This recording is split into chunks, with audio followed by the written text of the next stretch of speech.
Assalamualaikum warahmatullahi wabarakatuh.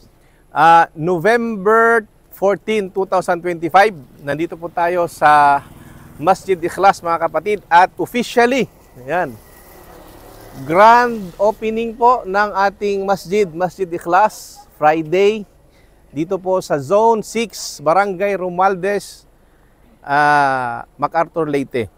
Kami po ay nagpapasalamat unang-una kay Allah subhanahu wa ta'ala sa pagbibigay niya ng tagumpay sa mga kamusliman dito sa buong Region 8. Wallahi mga kapatid, hindi lamang po ito tagumpay ng mga taga MacArthur.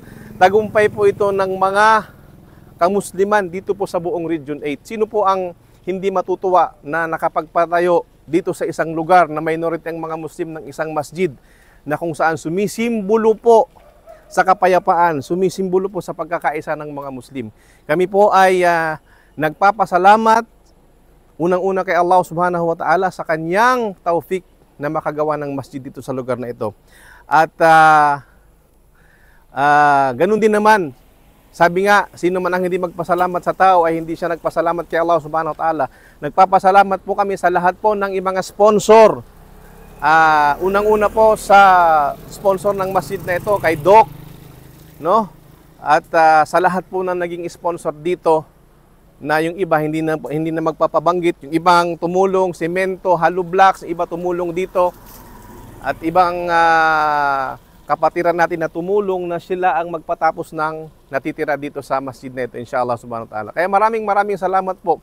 Si Allah na po ang bahalang magbigay sa inyo ng gantimpala. Sa isang hadith ng Propeta Muhammad sallallahu alaihi wasallam, sabi niya, man bana masjidan, banallahu baitan fil jannah. Sino man ang magpatayo ng isang masjid, ay dito sa mundong ito ay patatayuan siya ni Allah ng bahay sa paraiso. Allahu Akbar mga kapatid, bahay sa paraiso mga kapatid sa Islam.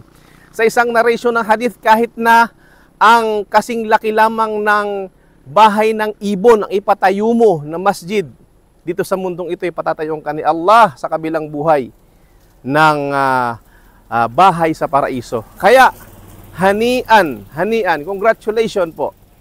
Mabruk po sa lahat po ng naging dahilan na maitayo po itong masjid na ito dito sa MacArthur, Leyte. Naway biyayaan kayo ni Allah ng bahay sa paraiso, lahat po kayo, at lahat po ng umambag dito sa proyekto na ito sa masjid. Masjid Ikhlas po, naway maging